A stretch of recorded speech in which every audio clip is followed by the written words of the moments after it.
Hello everyone, welcome to my channel. My name is Khushpreet Kaur और आज मैं आप लोगों को आर्टिकल नंबर 13 कराऊंगी ऑफ द इंडियन कॉन्स्टिट्यूशन। पिछली वीडियो में मैं वो जब मैंने अपलोड की थी वीडियो तो उस टाइम पर कोई प्रॉब्लम हो गई थी, तो इसलिए वो पूरी वीडियो अपलोड नहीं हुई है। तो उसमें आर्टिकल 12 तो मैंने कंप्लीट करा दिया था, बट 13 रह गया था। तो 13 हम लोग इस वीडियो में कंप्लीट कर लेंगे, ठीक है। सो अब हम लोग बात कर रहे थे आर्टिकल नंबर 13 की। 13 के अंदर कुछ नहीं है, ठीक है। याद रखना है, इसके अंदर सबसे पहले आएंगी दो चीजें, doctrine of Eclipse and doctrine of severability. Doctrine of Eclipse किस चीज की बात करता है? ये बोलता है कि कुछ ऐसे लॉज थे बिफोर द कॉन्स्टिट्यूशन, कॉन्स्टिट्यूशन बनने से पहले कुछ ऐसे लॉ थे जो क्या थे, वॉइड थे। जैसे कि डिस्क्रिमिनेशन, बेसिकली एक लॉ बनाया गया था कि उसमें लड़कियों को और जो SC ST लोग हैं उन लोगों को एजुकेशन नहीं मिलेगी। एक ऐसा एक्ट बनाया गया था। तो उन्होंने क्या किया, जो जो चीज़ वर्ड थी, ठीक है, जो जो चीज़ गलत थी उस चीज़ को उन्होंने सही चेंज करके आफ्टर द कॉन्स्टिट्यूशन उस लॉ को उन्होंने क्या कर दिया, वैलिड बना दिया। जो चीज़ गलत थी, मान लो कि पूरा एक्ट बनाया गया, उसमें से 2-3 सेक्शंस ऐसे थे जो पूरे एक्ट को ही क्या बना रहे थे, इनकंसिस्टेंट या फिर अनकॉन्स्टिट्यूशनल।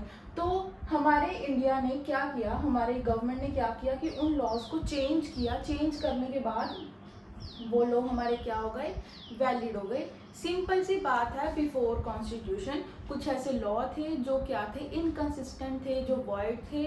उनको आफ्टर द कॉन्स्टिट्यूशन उन लॉज को क्या किया गया, सही बनाया गया। बेसिकली उसमें चेंजेस लाए गए, अमेंडमेंट की गई और उसकी वजह से क्या हो गया, वो वैलिड हो गई। तो ये है डॉक्ट्राइन ऑफ इक्लिप्स।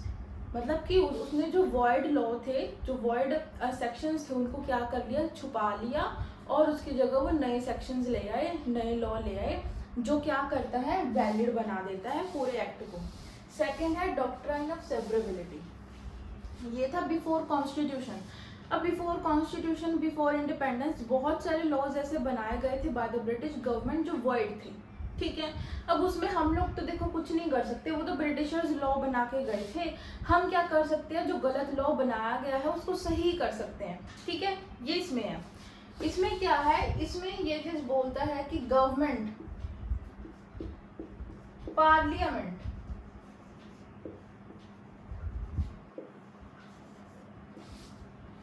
ऐसा लॉ बना ही नहीं सकते हैं जो इनकंसिस्टेंट है, जो अनकॉन्स्टिट्यूशनल है, जो क्या कर रहा है, जो वॉइड है, जो लोगों के फंडामेंटल राइट्स को वायलेट कर रहा है। और भी अगर कोई चीज़ है, अगर किसी चीज़ को वायलेट कर रहा है देन वो अनकॉन्स्टिट्यूशनल है। और गवर्नमेंट और हमारी पार्लियामेंट ऐसा लॉ बना ही नहीं सकती।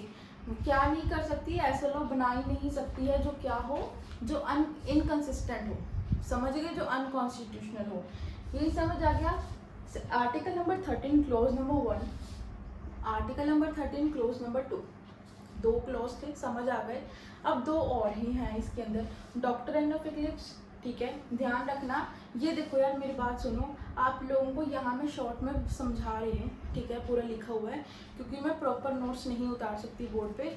तो आपको इसके नोट्स कहाँ मिलेंगे, आपको इसके नोट्स मेरे इंस्टाग्राम की आईडी पे मिल जाएंगे। और अब मैं आप लोगों के लिए कॉन्स्टिट्यूशन के टॉट के बहुत सारे MCQs लेके आ रही हूँ फॉर जुडिशरी के लिए और क्लैट के लिए।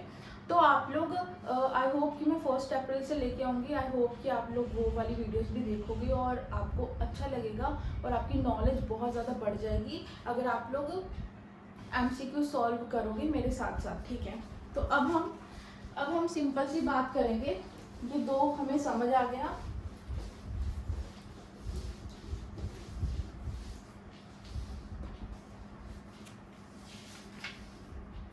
ठीक है, 13(3) ये किस चीज की बात कर रहा है, लॉ, ठीक है। आर्टिकल नंबर 13 क्लोज नंबर 3 किस चीज की बात कर रहा है, लॉ के बारे में, कि लॉ क्या होता है, ठीक है। अब देखो, कुछ परमानेंट लॉज हैं जो इनेक्ट किए गए हैं बाय द पार्लियामेंट, कुछ टेम्परेरी लॉ हैं जो किसने क्या है, जो हमारे लाइक ऑर्डिनेंसेस इशू हो गए, जो प्रेसिडेंट और गवर्नर देखता है। कुछ स्टैट्यूटरी इंस्ट्रूमेंट्स हो गए हैं, ठीक है।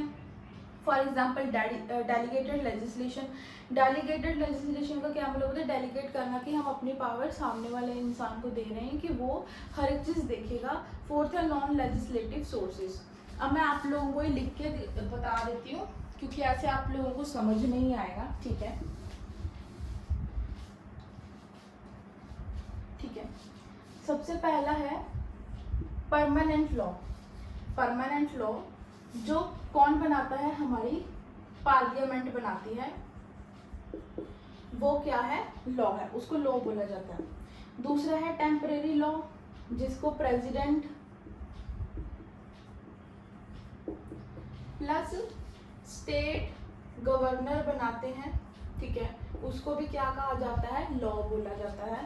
थर्ड है स्टैट्यूटरी,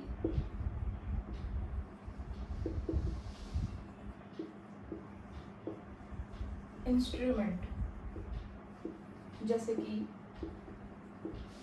बाय लॉ हो गया, रूल्स एंड रेगुलेशंस हो गए, ये सारी चीजें भी क्या है, इस लॉ के अंदर ही आती हैं। ठीक है, फोर्थ पॉइंट आएगा इसके अंदर नॉन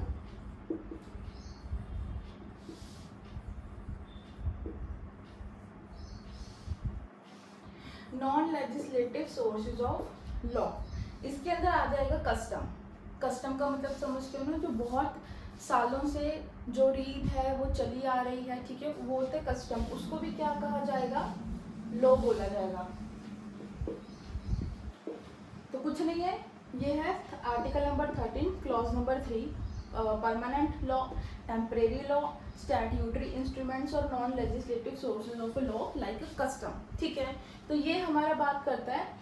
अब यहाँ पे डॉक्ट्रिन ऑफ इक्लिप्स और सेवरेबिलिटी की बात आएगा, लॉ की। लॉ क्या होता है, ये आपको एमसीक्यू आ सकता है, तो उसमें ऐसे ऑप्शंस दिए गए होंगे, आप लोगों को टिक करना होगा कि कौन सा सही है। ठीक है, अब हम बात करते हैं, अब इतना आप लोगों को समझ आ गया।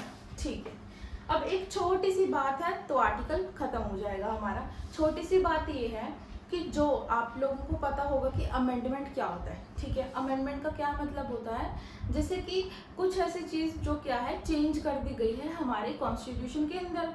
ठीक है, चेंज कर दिया गया है, उसको बोलते हैं अमेंडमेंट। कोई आर्टिकल, कोई भी चीज़, कोई भी पॉइंट चेंज कर दिया गया है, उसको बोलते हैं हम लोग अमेंडमेंट। और यहाँ पे कहा गया है कि constitutional amendment can not be challenge. Article number 13 close number 4 बोलता है कि आप कॉन्स्टिट्यूशनल जो अमेंडमेंट होती है, हमारे कॉन्स्टिट्यूशन के अंदर जो अमेंडमेंट की जाती है, आप उसको चैलेंज नहीं कर सकते हो। बस ये इतनी बात करता है। ठीक है, अब हमने आर्टिकल नंबर 13 के चारों क्लॉज पढ़ लिए हैं, तो लास्ट में यही है, फोर्थ पॉइंट में यही बोलता है कि कॉन्स्टिट्यूशनल अमेंडमेंट को हम क्या नहीं कर सकते, चैलेंज नहीं कर सकते हैं।